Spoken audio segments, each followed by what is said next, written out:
I believed that having more money and focusing on money would make me a superficial person who wasn't spiritual. These were my beliefs.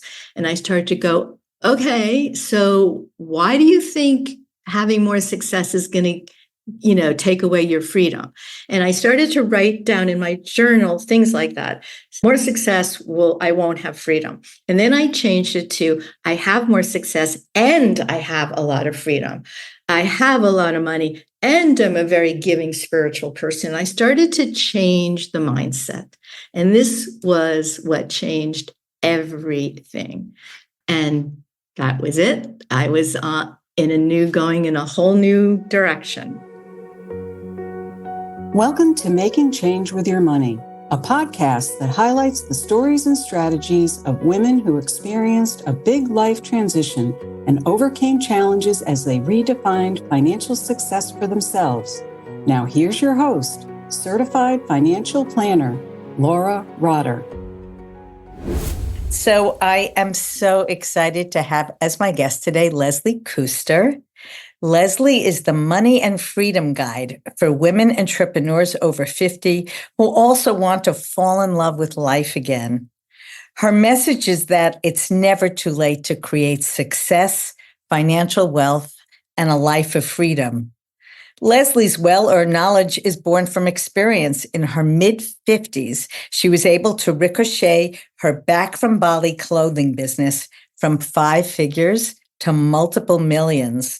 And she's now helping other women entrepreneurs of all ages realize their dreams and grow their businesses.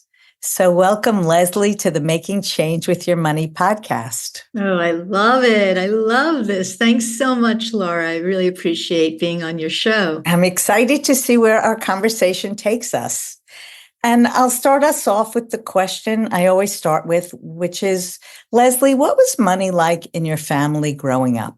Yeah, I love that question because that's where it all begins, doesn't it? So my dad, they never spoke about money. And I've done a lot of money reflection in these last years. And I realized they never really talked about it. They never really taught me about money. I never know how much money my dad made. But what became clear to me was that the men in the family are supposed to be the ones making money, and the women in the family, that they're not the ones that's supposed to be really making money or focusing on money. And as I started to think about this more and more, I realized that the value of a man in my family was definitely someone who made wealth and made money, and a value of a woman would have been someone who found a man to marry, right, or connect with, and that was then their value. And that was pretty much what I grew up with, which I guess is kind of traditional, Thank you for sharing that. And what I would reflect back at you is certainly the first part you said, that many of us don't have any idea about money. We're not taught about money. Our parents often don't talk directly about it, but do give us messages about it from the way they act and carry themselves. I'm curious when you talked about the second part, which is the roles. And I would say that I've had a mix of comments specifically to gender roles from people I've interviewed. And some of it is tied to whether or not you, for example, had brothers. Did you have siblings, and were you treated differently if you had brothers? Yes, I had 2. I'm the oldest. I had 2 younger brothers, and it was just assumed for sure that they are going to make money, that that's what they're supposed to do. And I really was never challenged, is really how I felt. I never had conversations in my family of study or get a good job, or, my dad was super creative, a real creative entrepreneur. So he would often have games in the car where if we were driving for a long time, he would say, okay, let's create a commercial. What would, the copy be for a commercial if we were going to sell toothpaste, for example? And so he would play these games in the car for us to think about how we would promote something or market something.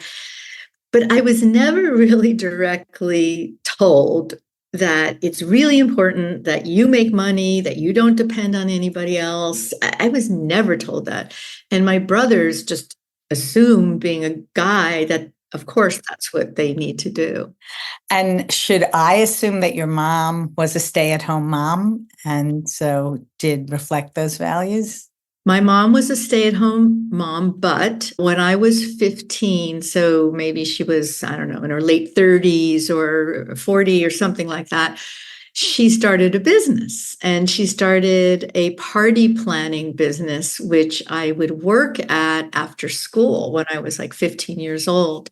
And so she did start getting into being an entrepreneur and that whole world, but it really wasn't for making money at all. And I've talked to her about it recently, and she said, I never thought about making money. I never even wanted to make money. It was like off her radar that this was something that she should do or wanted to do or hoped to do or anything. She wanted to create the business. She loved parties. She loved beautiful things. She loved, that whole world. She was really good at it. But it wasn't for the purpose at all of standing on her own feet or because she had to. It's so interesting. It's also interesting for me to hear that both your parents, it sounds like, were creative entrepreneurs, as you put it. So that they did model for you, of not necessarily working for someone else, but if you are going to earn money or do something just for intellectual stimulation, that you would work for yourself. How was education treated in your family? Was that taken for granted? Again, I was not really directed like, study well and get good grades. And it's really important for you to excel as a person. Or I was kind of just left to live my life. I was living in New Jersey. I grew up in West Orange, New Jersey. My dad was a stockbroker early on before he started his own business. And my mom was pretty much at home. And, I went to school and I had friends, and there was just nothing instilled in me, honestly, to strive in the level of striving that I chose to do much later on in life. And so, in fact, I was much more interested in my grades, I think, even than my parents were. I mean, I would get my report card and, my dad was interested, my mom was interested. But I actually remember kind of punishing myself, not my parents, but me punishing myself if I got a C. Like, oh, now I shouldn't watch TV tonight. So I obviously cared about my own grades, and they cared, but I was not raised to be incredibly ambitious. And it's interesting for me to speak to you about this now. It's interesting to hear you reflect upon it. I always appreciated, though I don't know if this is about being raised for ambition or not, there was a way in which my parents really trusted me and my drive and my judgment, whether or not they should have. And that I remember other kids being anxious about bringing their report cards home. And I felt like if I ever didn't have a good grade, my parents would automatically assume that the teacher was not a good teacher, was not able to engage me. I always felt sort of unconditionally accepted and, if not, admired by my parents, which I appreciated because I was in a very competitive academic environment. And some kids who got much better grades than me were like terrified to bring their report cards home. So it was interesting just the way we interpret reality, the way we have our stories, and yeah, that it really struck you that there wasn't an expectation, and that certainly reflecting back as an adult is sort of, bothers you at this point, Leslie, though I can look at it and say, that's great. They didn't put too much pressure on you. No, they didn't. They didn't put that much pressure on me. But I think it came from inside of me, and the change in my business and what I did, in my mid 50s really didn't come from any outer situation because, just to tell your listeners, I had my business Back From Bali. It's a women's clothing business, and I manufacture clothing in Bali, Indonesia, and import it into the US and sell it 100% online. And I had the business for a long time and it did okay. But there came a point where I felt frustrated inside myself that I knew I could be doing so much better. And so it really came from me, not really from anything from the outside. So I obviously, like, growing up, had like a little bud or something, like a seed of, of wanting to be more self-empowered. But it wasn't so much created from my parents. But as you said, they are both entrepreneurs. They both really stepped into entrepreneurship in a really big way as I grew up and became an adult more and more. So even though, getting a good job was not that important, getting a phenomenal education, going to, Harvard or something was not that important. What was important in my family that I was taught was entrepreneurship and to work for yourself, and that is a value. That if you want to be a plumber, great, be a plumber, but own 10 plumbing shops. That was the value that's what they really taught me. They didn't see becoming a CEO of IBM of anything to be impressed about. So that was sort of the messages I was getting. So just to complete the educational journey, did you go on to college? Was that paid for by your parents? I went on to college. I grew up in New Jersey. As I said, I went to the University of Colorado. I'm a skier. My family. Oh. I know you go to Colorado too. I remember you telling me that. So University of Colorado sort of was a fit for that reason, and ended up, I don't know what I did in college, to tell you the truth. I ended up having a theater degree, but it was much more, the theater degree interest was much more out of a psychology of theater and the psychology of acting and, digging deep inside oneself in order to bring something else forth rather than another way of looking at theater. To me, it was a psychological journey. So I was interested in it for that. I was interested in literature and writing and reading. I graduated. And then a little later in life, when I was 40, I went back to school and got I started one master's. I mean, if you're asking all this, I started a master's at NYU in nutrition, which I didn't finish. And then I went back to school when I was 40 at Hunter in New York City to get my master's in clinical social work, which I did complete. So I have what's called the MSW. So that's a long way from starting your own business, importing clothing. So what was that journey like for you? And I guess before that, just quickly, did you work as a social worker? I did, but then, this was a little older. I was 40 when I actually got the degree, and I had already started my business almost 10 years earlier. I was around in my early 30s when I started Back From Bali. And then when I was 40, so a few years later is when I went back to school and got the social work degree. So how did Back From Bali start? What was the impetus? It started out of the topic that I know you like to focus on in your own self and life, and that is about freedom.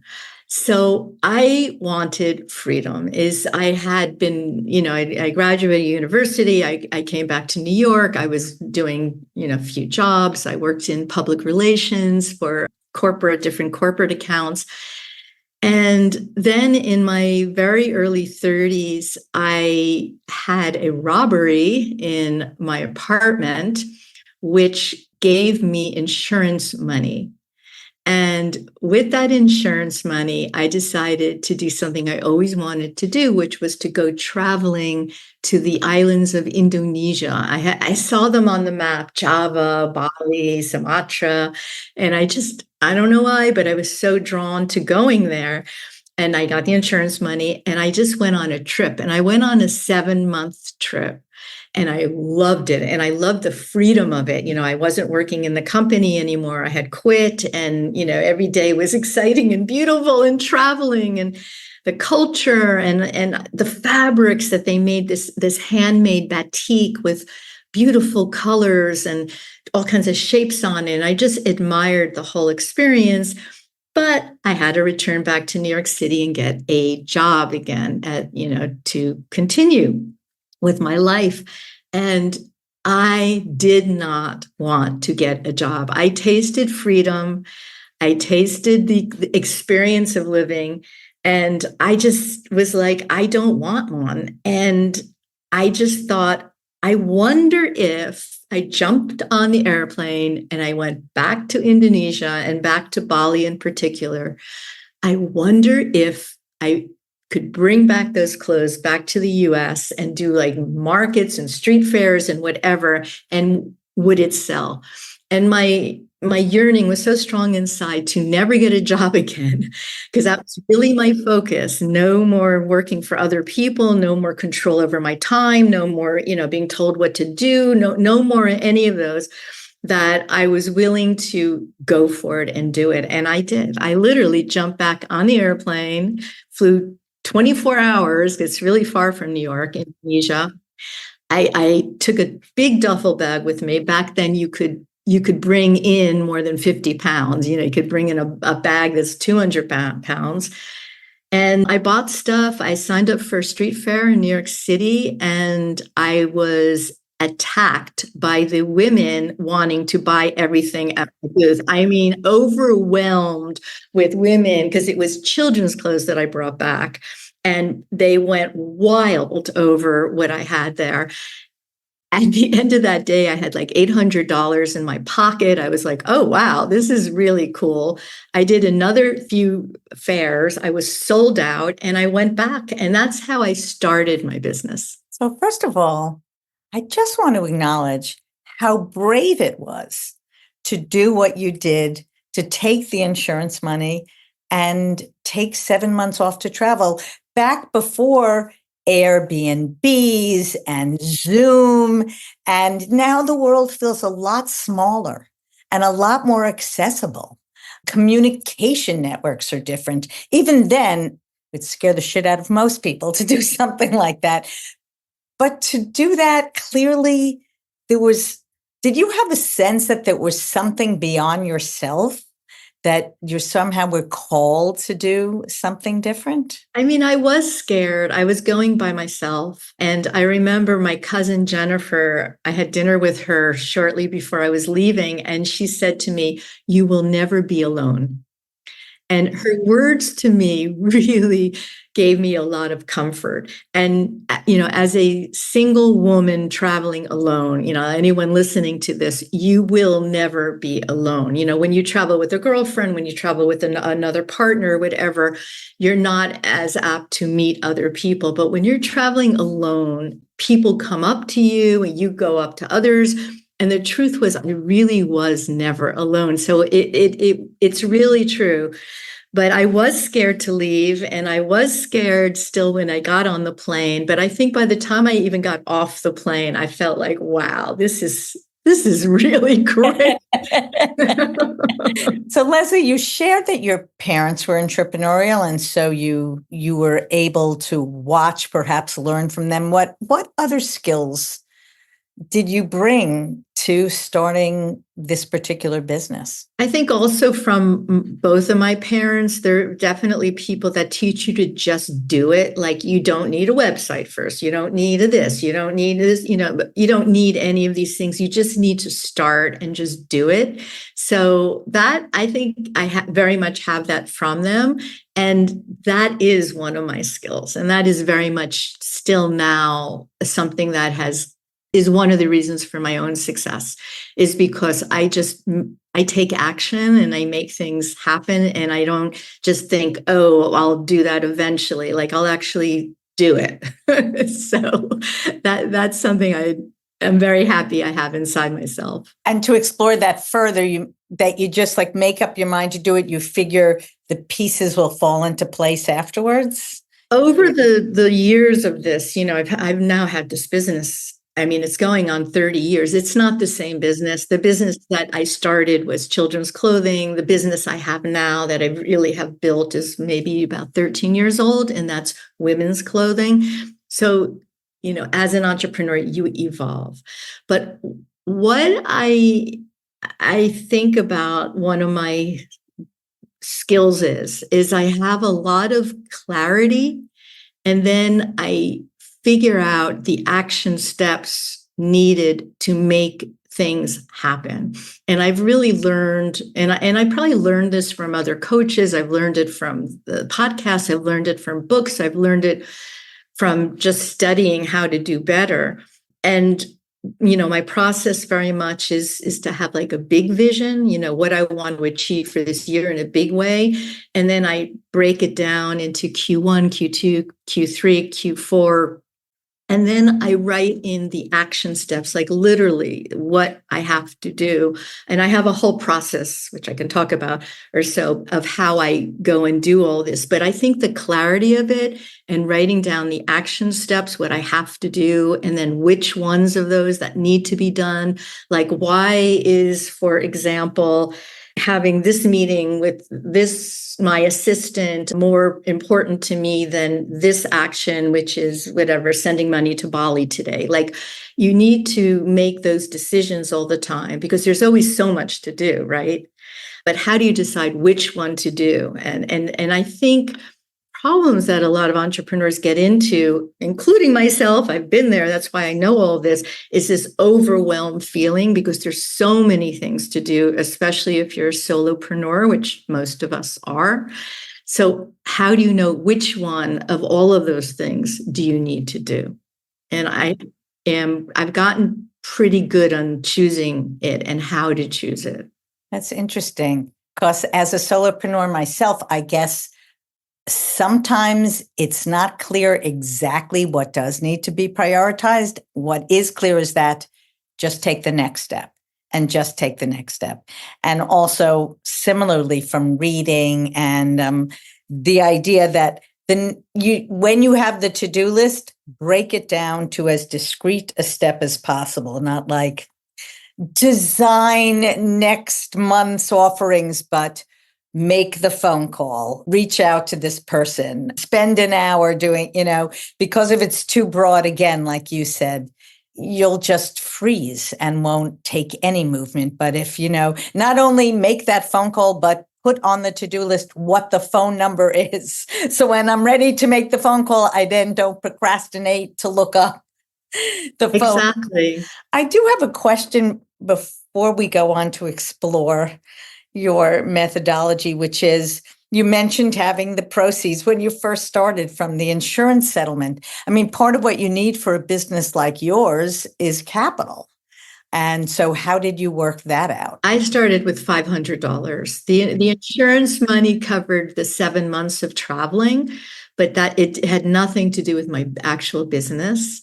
So I literally had $500 to invest. That's it. At the time, this is again 1990, early 1990s, there were couriers, like you can't even imagine this exists now anymore, but there you can be a courier, meaning you can deliver an envelope from New York City to Jakarta in Indonesia, and you get a free airfare for doing that. So that's how I got back on the plane, was by being a courier. So I had a free trip back to Indonesia. Clothing there is really cheap. And I brought that big duffel bag and I bought all kinds of stuff. And so that's how much it cost. And then I made the $500 back very fast. I made $800 in one day. And then I kept plowing that money, and it wasn't a lot of money, back in it. So I have never wanted to be in debt. Never. Like, that was always my goal with the business. I remember I had someone else who also I met in Bali, and they're starting a business. They borrowed $20,000 from their parents. They bought inventory. Who knows what they did. That is, in my opinion, not a way to start a business at all. I think you should start really small. This is what I did, without any debt whatsoever, and just grow slowly. Now, you grow really slowly that way. I grew very, very slowly for 20 years. And that's part of my story is that. And it's not necessarily the right thing for everybody, but it was for me at the time. This idea that you don't really need, capital. You don't really need to go into such debts to start a business. So I'm hearing that you do from the beginning when you said you've always had drive and you knew you always wanted to do good things for yourself. You also knew about debt, which is interesting, right? Both of us said you grow up without any information about money, but somehow you knew that debt was not something you didn't want that pressure. And how did you support yourself though while you were building this business slowly, The business was being built. Yeah, the street fairs. That's how I did it. Oh my God. I almost forgot about it. How about 18 years doing street fairs and holiday markets in New York City? I mean, I literally worked on the streets. So the street fairs start in New York City's April. I think they go usually to October. I feel like I must have seen you. For sure. 18 years doing it. You definitely saw me. And this is what I did. So I didn't want the job. So I did this. So I would go back to Bali. I would buy stuff. I would bring it back. I would sign up for street fairs. And I would do every single weekend, every Saturday and Sunday.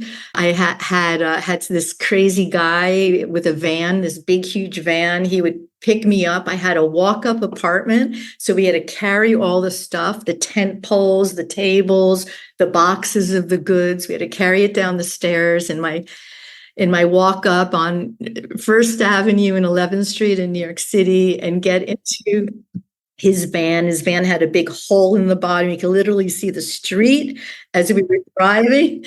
And we would set up the market and I would make money. I really made money that way. And that's how I supported myself. I was at that time, I think then a few years later, I started going back to school and getting my MSW that I mentioned before, my master's in social work. But I did that and did the street fairs at the same time because the fairs were weekends. And then for 18 years, literally, I did Union Square's holiday market in New York City. You work 5 straight weeks outside. We had a little heater. Nice story. My Dale, who used to work with me, is still a really good friend. We used to cover ourselves in like garbage bags because he would keep the heat in with a tiny little heater, blowing up, and work and make sales and everything. And that is how I supported myself. And that was my business for a very, very long time. We're talking 18 years of this. And then the internet started to happen. Now it's starting the 90s were growing. The internet was growing. 97, still there was no real online. This is all very new. And the internet started and I started to go on the internet and that's how things began to change. So we see a very long stretch, not taking on debt, just having your freedom, which is I know, as I've spoken to so many other entrepreneurs, that is key. That's almost more important than the actual amount of money you're earning. But then something shifted. Please tell us more. I had freedom. I could do what I want whenever I wanted. I could meet friends for lunch. I could go to yoga classes. I could go to a spiritual retreat. I could go back to Bali and buy things and whatever. But in my early 50s, so I had been doing the business 20 years. In my early 50s, I started to feel that I was not living up to my potential. I had the freedom, but I didn't have really the freedom of money. Okay. And I was married, still am married. My husband worked. We did okay. There were things I wanted more of. I wanted a new apartment and I still love to travel, but there was restrictions financially. And I started to question, why aren't I making more money? Well, first of all, it was because I didn't think I wanted any, that was the first thing. But I started to really ask myself, why aren't you making more money? Do you even want to make more money? Why do you think it's not your job to make money? Because these are the thoughts. Again, this is what I grew up with. My husband should make the money. My father should give me this. It wasn't really my job to do any of this. And even though on this side of it, I'm like, wow, I sorry I had those thoughts. But at the time, they felt very real and they felt very true. There was was no questioning it. These were how things were, and this is what I believed, I thought. And I started to question my thoughts and the things I thought were true. And I began to realize in a very short time that I had been lying to myself and that I actually wanted more than I had told myself I wanted, because I believed that success would take away my freedom. I believed that having more money and focusing on money would make me a superficial person who wasn't spiritual. These were my beliefs. And I started to go, okay, so why do you think having more success is going to take away your freedom? And I started to write down in my journal things like that. More success I won't have freedom. And then I changed it to, I have more success and I have a lot of freedom. I have a lot of money and I'm a very giving spiritual person. I started to change the mindset. And this was what changed everything. And that was it. I was going in a whole new direction. I'm curious as you share this, Leslie, and I do think that our mindset is so powerful. What was there a specific catalyst, or you just woke up one day and said, I should be making more money? What's getting in my way? I wish I had that story. I know it would have, believe me, the story should go if we were in Hollywood and then my husband left me and I was penniless or someone stole all our money and I was forced to do any of this. Or you went away for a spiritual weekend and there was a teacher that had you journal or something like that would just absolutely change it all. But it didn't come from the outside. It probably was possibly a few grumbling years of, oh, I wish we could buy that apartment, or I wish this, or I wish that, or feeling envious of my brothers who had more than I had, or envious of other friends who married wealthy men and, had like this easy life, or, I remember there was an envy growing in me, kind of like a jealousy, which is a very ugly feeling, because at the time, between my two businesses, which I didn't mention, I had two of them at the time, one Back From Bali, my current business, and Girl Power, which really came out of you had asked me before, did I work in social work? I created an empowerment program for young girls. So I had two businesses. So between the two businesses, I was not generating more than six figures, 100,000 a year in revenue. So I said, this is no longer happening.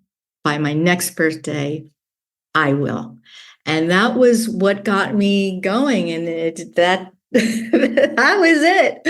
That was my turning point. So you have shared with us, Leslie, that you're a process person. So what was the process to move to a higher revenue generating business? The first step, as I was sitting in that desk, is I realized my mistake was I had two businesses and that both of them were not thriving, because when you focus on one business, that business starts to grow. And what happens always is the other one, because your attention is no longer on it, the other goes down. And then you go, oh my God, I have to focus on that one. And you run to that one, right? And, I would get girls groups. I would have schools call me. I would, that would start to build. And Back From Bali sales would start going down because I was going online at that time. And you would run over to the other. So you're a seesaw, up and down and up and down. So when I was sitting in that chair, I realized if I wanted the success, if I wanted the money, I had to give up one of the businesses and I needed to focus 100% on it. And that was what I did. And then that was the hard part. Which one do you focus on? Because both had a lot of potential. I could have really built up Girl Power. There was a lot of interest in it. And then came the head and the heart, or rather the gut and the head, going, the head was going, of course you should do girl power. It's spiritual and it's helpful and, it's positive. And of course you shouldn't do Back From Bali. It's materialistic and all of that. But my gut kept saying, do Back From Bali. And in that moment, I just said, that's it. I'm going to do it. I'm going to choose the gut reaction. And luckily, it was very strong in me. There wasn't really I'm really not sure which one to do. When I really got honest and I felt it inside my body, which one was the right one to do, not the one I thought was the right one to do. Once I decided, and I felt the energy in the room shifted. Honestly, I felt like little tingles up my spine. I felt like if there are angels in the room, they would have been like, hallelujah. And what took you so long? And that was, in fact, my first feeling. Leslie, what took you so long to make this decision? Why did you take this long? But once I did, I did. So that was absolutely the first. Actually, it's the second. That's key number 2 in my book, focus. Leslie, what practices do you use to help you be in touch with what you refer to as the gut, I might say intuition, to hear that voice that ultimately said, what took you so long? Because culturally, we're taught not to pay any attention to that voice. And so did you have specific practices that helped? Yes, absolutely. Yes. So when I turned about 30, just when I went traveling in my business, actually, that around about that time, I went to a spiritual retreat and I learned their meditation and dancing and expression and following your intuition and practices, literally chants, meditations, breath work, all of that. And this has been a huge part of my life. I've been doing this for more than now 30 years. And also, as I said before, I was always interested in psychology. I was always, social work degrees, theater, psychology. So I was always interested in self-discovery. I've been journaling since I was 17 years old, always writing my feelings, my experiences, going to therapy, doing all kinds of different things to know who I was, who I am. But definitely the spiritual practice that I started 30 years ago was huge. It's the feeling of empowerment I have because I know what I created and what I can continue to create. So it's the strength that it's given me. That's what the money's given me.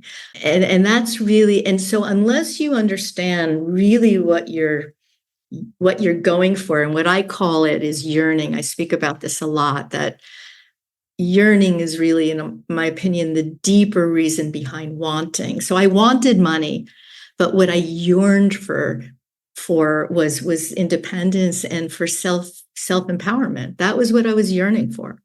So you need to know why you're doing this. That is so beautifully said, and I so agree. I once heard someone say, and I think I put it on my website, you're not the sum of your earnings, you are the sum of your yearnings. And as I know I've shared with you, when I start to work with new clients, the first thing we do is talk about their values and identify their top 4 values, because I think when people come to financial advisors, it's like, help me grow my assets. And the question is, why? Who do you want to be? What are your goals? Is it to spend more time with family? Is it to travel more? Is it to give back? What do you want the money for? And I think for myself, as you know, I did have a high earning period in my life on Wall Street. And it's interesting to look at how both my sister and I separately were the primary breadwinners of our families. And so what was the money story? I often ask myself, and I don't 100% know the answer, but clearly there was a money story of scarcity that we both grew up with, that we're not depending on anyone else to take care of us. We didn't, I think, feel financially secure growing up. And so without consciously knowing it, we chose to be in control of our earnings power and then So, belatedly, at some point I woke up and I said, this is very nice. I have financial security. I'm miserable. And then, so what is the why and what do I want my money to do for me? So thank you for sharing the importance of that. I know that you have a book that you've published that I'm going to put in the show notes. I just want to know, Leslie, is there anything in particular that you want to be sure to share to women who might be listening to this and feeling like, I am so inspired by Leslie's story. Where do I start? Really, my message is it's never too late. I did this when I was about 52, 53 years old, and I brought my business from 5 figures to multiple 7 figures at that age with, by the way, no business experience, at all. I never went to business school. I manufacture and sell women's clothing. I don't know how to sew, how to make a pattern. So all of these things, that's my message, is if you really want it, and you need to know what you want or what you yearn for. And if that's what you really want, then it's all possible. And there's age won't stop you. Money doesn't have to stop you. Nothing has to stop you. So that's really is the message that I want to tell everybody. There's systems to do, there's, ways to do things. You need to learn and understand how to make things happen, how to do your to-do list that day. I will say that the huge turning point for me in particular, once I focused and all of that, is that I hired a consultant to guide me through this, who, by the way, I still work with to this day, 13 years later. I still work with Lisa Satora. And I would never be where I am right now without her, because I didn't know what I was supposed to be doing. How do you don't know what you're supposed to do? How would you know when you don't know anything? So I would say anyone listening to this who's sort of starting out, I know there's a lot of coaches out there and there's a lot of, guides out there. Pick someone. I always say, hire someone who is where you want to be and was where you are now. So, for example, if you are building, like me, an e-commerce business, you don't hire a life coach, for example. You hire a business coach. So, but when you find and hire the correct, or your case, you're in financial planning, this is who you hire. But when you find that person, that coach, consultant, whatever, mentor, then you're on your way. And then basically you follow directions. You be humble. I have to thank you so much for saying that, because so many of us feel like, again, we need to reinvent the wheel. We need to do it on our own. And again, women are often the least likely to reach out and pay for help. Help costs money, and help takes you to the next step. And I really think it's so important that you share that. I'm often independent of telling, people, of course, to get help organizing and clarifying their financial lives. I have clients that I say, hire a coach. Yes, find the right coach, find the appropriate coach, hire a coach. You can't do it on your own. And people hem and haw and have a lot. They do. And just to let everyone know, so did I. I hemmed and hawed at first. I found her after that decision I made. I went to a conference. She was one of the speakers, and I got her card. And I came back from the conference and I did what most people do, which is nothing, right? And I hemmed and hawed. And I remember it was like maybe 4 or 6 months later, and my husband, Heinz, he said, "Oh, remember that lady you met at the conference? Why don't you give her a call?" I was like, "Oh, right. I forgot about that." Because that's what we do. We just forget about it. And I called her. It always makes me laugh, because the first thing she said to me was, "I would love to help you build your brand." And I said, "What brand?" I didn't perceive that I actually had a brand. So yes, hire help. Yeah. Thank you. So as we come to the end of our conversation, Leslie, I always like to ask, how has your definition of success shifted? Perhaps how has your definition of financial success shifted? Freedom is still my number one value. And this is the thing I have to keep working on over and over again, because I still run my business. And so I have to always be tweaking things, right? So I can keep getting back to that feeling of freedom and that experience of freedom. So I would say it hasn't changed, but you're always going off track. You're always like getting off, right? Getting off the freedom track. Like I said, I was only going to work 15 hours a week or 20 hours a week or 5 hours a week. And all of a sudden you're on 30 or 40 hours a week. So you always have to be recalibrating back to what you want. And for me, it's always been focused. Financial freedom is extremely important to me still. And I'm 66 and I'm still working. I'm working because I like money. And, to me, it just keeps the quality of my life. I don't want to really go into retirement or anything.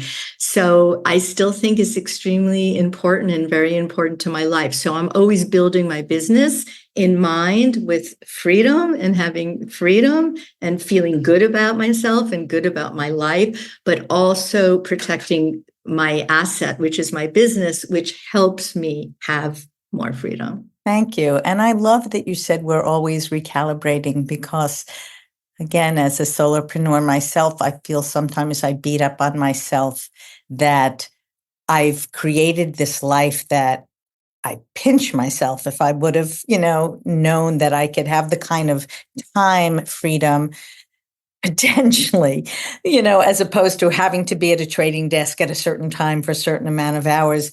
And yet to keep that sense of wonder and excitement and freedom alive is another constant practice.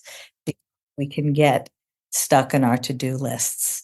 And I do agree that as someone who's, my top values are family and giving back to community, that takes money.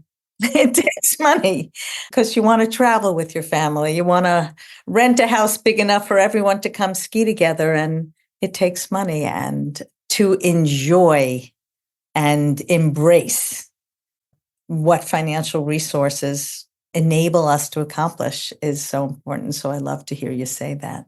Yeah, no, it's really important. And that is one of my messages that I think, in order to enjoy money and have money, I think we should also love money and challenge our beliefs of whether, when I say that, you think that's good or bad. It's just a bunch of words, and money is just something we can really use. And we restrict ourselves and our opportunities by our attitudes towards money and talking about money and all of that. So one of my messages for sure to women in particular is to learn to love money and learn to say you love money and that you actually want money, and not to feel bad or that you're a bad person because you want that. Thank you so much. I'm so happy that you agreed to be my guest, Leslie. Great conversation. I hope you enjoyed my conversation with Leslie Kuster, mentor, entrepreneur, and best-selling author. And some takeaways are, you will never be alone. Leslie shared her decision to take some insurance money she had received, quit her job, and travel alone to Bali. Though she was scared, her cousin Jennifer assured her that she would never be alone. When you travel with a girlfriend, when you travel with another partner, you're not as apt to meet other people. But when you're traveling alone, people come up to you and you go up to others.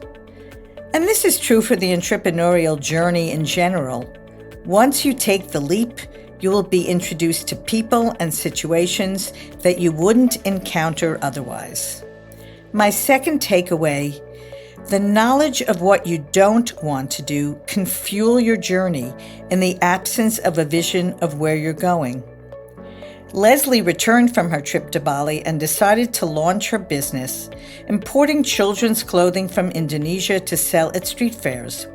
She acknowledges that she was brave, But to her, the idea of going into a company again was worse than the fear of trying to make something new work. Third takeaway, once you have an idea, take action. So many of us think, I'll do that eventually, after I put my website together, after I do this, after I do that. Leslie attributes her success to her ability to see the big vision, break it down into action steps needed, and then make them happen. She also was very clear that she did not want to take on debt to fund her business, so she intentionally started small and grew the business over time. And finally, recognize your money story and the impact it is having on your life. Leslie had a belief that more business success would take away her freedom, and that having more money would make her a superficial person who wasn't spiritual. She changed her mindset to, I have more success and I have a lot of freedom. I have a lot of money and I'm a very giving spiritual person. For Leslie, this change in mindset changed her business and her life. If this has struck a chord with you, please don't hesitate to set up a call with me. I'd love to put together a plan for you to move forward to live your life with purpose. Are you enjoying this podcast? Don't forget to subscribe so you won't miss next week's episode. If you love the show, a rating and a review would be greatly appreciated.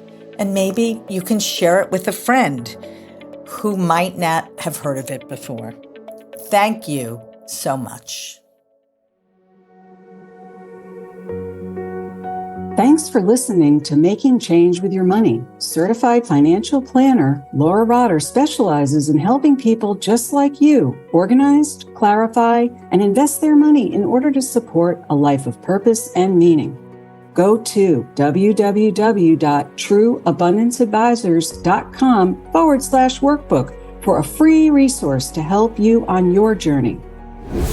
Disclaimer, please remember that the information shared by this podcast does not constitute accounting, legal, tax, investment, or financial advice. It's for information purposes only. You should seek appropriate professional advice for your specific information.